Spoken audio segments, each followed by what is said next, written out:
et bienvenue pour cette nouvelle vidéo. Je suis Ludivine du blog L'Ordonnance ou la vie. Aujourd'hui, je vais répondre à deux questions sur le sommeil qui m'ont été posées par Bernard et Eric. Alors, la première question de Bernard. Dernièrement, les médias ont parlé d'une étude destinée à déterminer le temps de sommeil nécessaire. Verdict, moins de 7 heures, ce n'est pas assez. Plus de 7 heures, c'est trop. Il faudrait donc dormir aux environs de 7 heures. Et moi qui pensais faire des prouesses en dormant parfois 8 ou 9 heures, dois-je plutôt essayer de ne pas dépasser les 7 heures? Donc je suis allée chercher cette étude sur internet.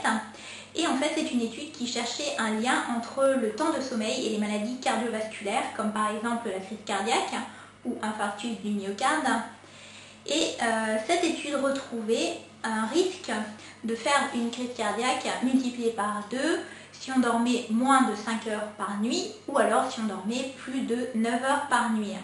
Donc effectivement, l'idéal c'est de dormir aux alentours des 7 heures, c'est pas la peine d'en faire une obsession, mais dormir entre 6 et 8 heures, ça c'est c'est ce qui est le plus souvent observé dans la population, donc en restant effectivement à l'écart des extrêmes, moins de 5 heures, plus de 9 heures de sommeil par nuit.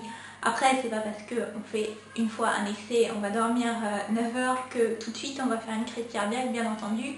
Ça ne se passe pas comme ça, c'est la répétition des mauvaises habitudes, on va dire, qui mène au problème. Après, nous avons la question d'Eric.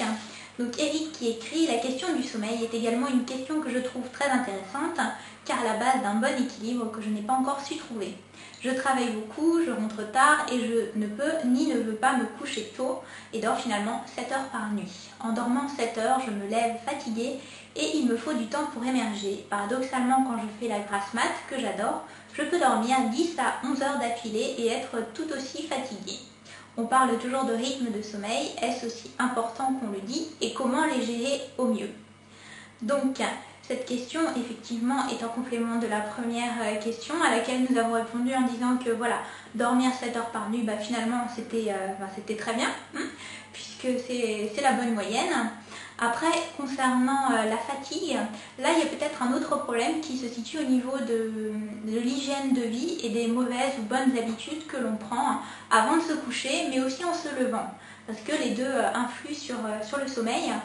Par exemple, moi l'expérience personnelle que j'ai eue, c'est-à-dire que j'ai changé de type d'alimentation il y a 6 mois maintenant. Donc je suis passée d'une alimentation omnivore à une alimentation végétalienne.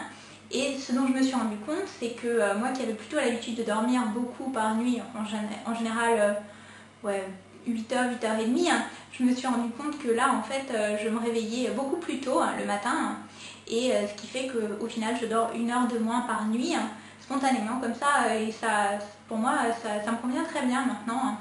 Donc, il y a la partie génétique, voilà, chacun est programmé a priori pour dormir un certain nombre d'heures, mais en plus de ça, il y a aussi la partie de l'environnement, des habitudes de vie qui font que tout ça va changer et peut se modifier. Donc au niveau des bonnes habitudes à prendre avant de se coucher, eh bien, il faut éviter tout ce qui est les excitants, c'est-à-dire le thé, le café, mais aussi la cigarette et l'alcool. Ça ne pardonne pas trop. Donc voilà, il faut éviter ça avant de dormir, dans les heures qui précèdent le moment où on va se coucher. Il faut aussi éviter au niveau de l'alimentation de manger des choses grasses qui mettent beaucoup de temps à être digérées par les intestins. Donc forcément, si ça stagne la nuit, c'est pas très pratique pour s'endormir. Et puis éviter de manger trop de protéines animales parce que pareil, ça met un certain temps à être digéré. Après, il faut aussi savoir qu'il y a pas mal de médicaments qui peuvent interférer avec le sommeil, la qualité du sommeil. Évidemment, c'est les médicaments aussi qui sont là pour s'endormir plus facilement. C'est ce qu'on dit. Après, c'est vrai que ça désorganise la structure du sommeil. Donc c'est très difficile de s'en passer une fois qu'on en a pris l'habitude. Donc il vaut mieux ne pas commencer et chercher plutôt des solutions un petit peu plus naturelles.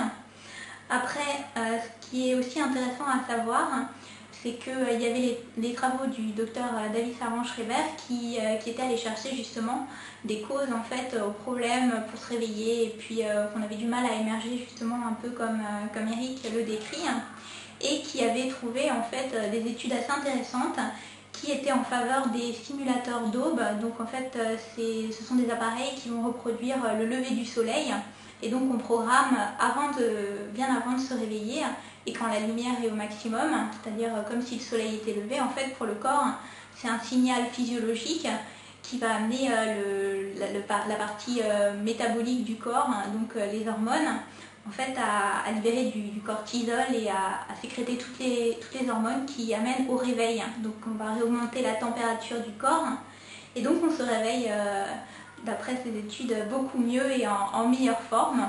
Donc bon, moi j'ai pas testé, hein, mais voilà, ça peut être une piste pour ceux qui ont du mal à se réveiller. Et de la même manière, j'ai aussi entendu que certaines personnes trouvaient qu'à partir du moment où, quand elles se levaient, elles mangeaient dans les 30 minutes qui suivaient leur lever, elles étaient beaucoup plus réveillées. Au bout de quelques semaines, en fait, elles avaient beaucoup plus de facilité à se réveiller. La variable, c'est de boire quelque chose de tiède ou de chaud, pas de brûlant. Et dans les deux cas, en fait, s'il s'agit de manger dans les 30 minutes qui suivent le lever ou de boire, eh bien les deux en fait ont la même fonction, c'est-à-dire que ça va réveiller le corps de l'intérieur et lui dire voilà, c'est le matin, on est reparti, donc c'est bon, tu peux te réveiller complètement.